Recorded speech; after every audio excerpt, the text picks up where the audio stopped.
일일이 하나하나 가르쳐 주셨지만 이제 예수님께서 승천하시고 제자들 곁에는 아무도 없는 것처럼 보일지 모르겠지만 성령이 내려오셔서 우리 곁에 있게 되는 것입니다. 달리 표현한다면 이제 우리가 부모님의 보살핌에서 벗어나서 우리가 이제 직접 이제 아장아장 두 발로 걷게 되는 시기가 시작되는 것입니다. 예수님께서는 상황마다 일일이 복음서를 통해서 가르쳐 주셨지만 이제는 예수님께서 우리에게 일일이 가르쳐 주지 못하게 되는 것입니다. 예수님을 대신해서 이제 성령께서 우리에게 하나씩 가르쳐 주고 계십니다.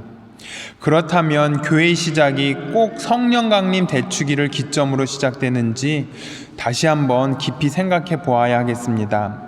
왜냐하면 하느님의 섭리는 예수님의 탄생과 성령 강림을 통해서 시작된 것이 맞습니다. 하지만은 분명히 하느님은 시간과 장소와 공간을 뛰어넘는 창조하신 분이기 때문에 어떻게 보면 달리 표현한다면 우리 인류가 탄생했던 그 순간부터 시작되었음을 또한 잊지 말아야 하는 것입니다. 먼저 창세기의 천지창조에 이런 표현이 있습니다. 하느님께서 흙의 먼지로 사람을 빚으시고 그 코에 생명의 숨을 불어넣으시니 사람이 생명체가 되었다. 하느님의 숨결에 의해서 우리 인간은 창조된 것입니다. 그리고 오늘 복음에서도 부활하신 예수님께서 제자들에게 숨을 불어넣으며 말씀하셨다고 이야기를 합니다. 성령을 받아라. 너희가 누구의 죄든지 용서해 주면 그가 용서를 받을 것이고 그대로 두면 그대로 남아있을 것이다. 이처럼 하느님은 천지 창조 때부터 지금까지 우리들에게 당신의 숨결을 주고 계십니다. 그리고 그 숨결이 바로 성령입니다. 성령은 내가 원한다고 해서 얻어지는 것이 아니라 하느님의 숨결을 받아들이는 것입니다. 이러한 차이는 언어에 대한 성경의 그 이야기에서 볼 수 있습니다. 우리 바벨탑 이야기 잘 알고 계실 것입니다. 바벨탑 이야기에서 이렇게 이야기를 합니다.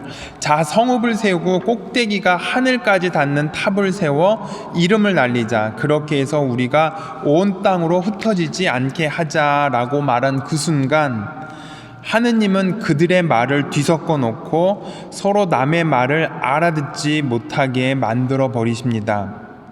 반면에 거꾸로 사도행전에서는 이렇게 전하고 있습니다. 그들이 모두 성령으로 가득 차 성령께서 표현의 능력을 주시는 대로 다른 언어들로 말하기 시작하였다. 그리고 이렇게 표현합니다. 우리가 저들이 하느님의 위협을 말하는 것을 저마다 자기 언어로 듣고 있지 않는가 하면서 놀라워하고 있습니다. 창세기의 내용과 사도행전의 내용 모두 하느님의 뜻이 담겨져 있지만 창세기에서는 언어의 뜻을 이해하지 못하게 하느님은 모두를 흩어버리십니다. 반면에 사도행전에서는 언어의 뜻을 하나로 일치시킵니다. 어느 것이 하느님의 뜻이며 하느님의 숨결일까 한번 생각해 보게 됩니다. 그것은 바로 언어를 표현할 수 있는 그 주인공이 내 자신이냐 아니면은 내 안에 있는 성령이냐라는 것에 따라서 달라질 수가 있는 것입니다. 구체적으로 말씀드린다면 내 뜻을, 내 의지를 다른 사람들에게 표현하는 것인지 아니면 내 안에 있는 성령의 그 말씀을 표현하는 것인지 그 차이에 따라서 달라진다는 것입니다. 천지 창조 때부터 시작이 되어서 예수님께서 부활하시고 제자들에게서 나타나시어 제일 먼저 하신 일이 당신의 숨결을 불어넣으셨다는 것입니다.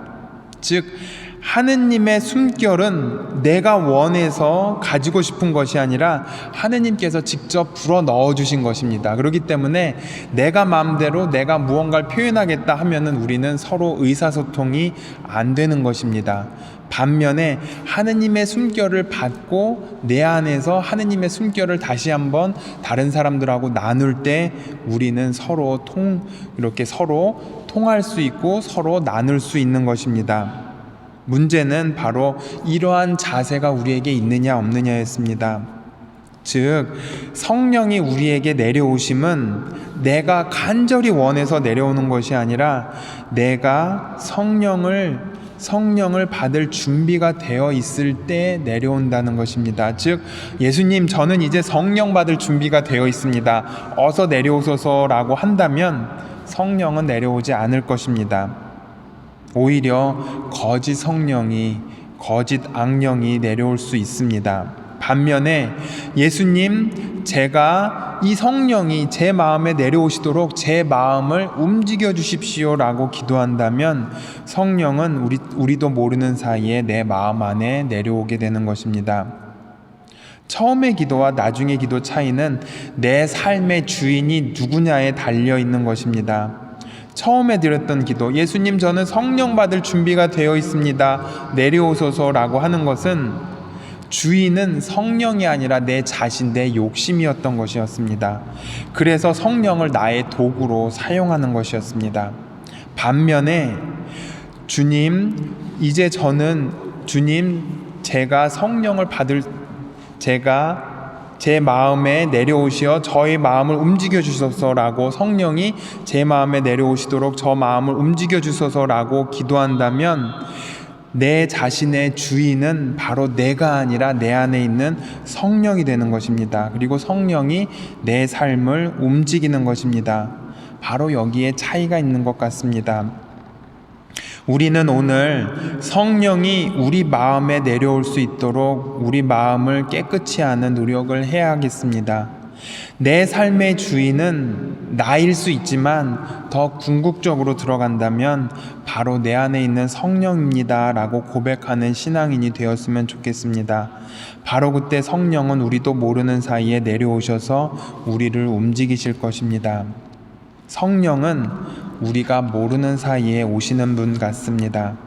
절대로 우리의 뜻대로 움직이는 분이 아닙니다.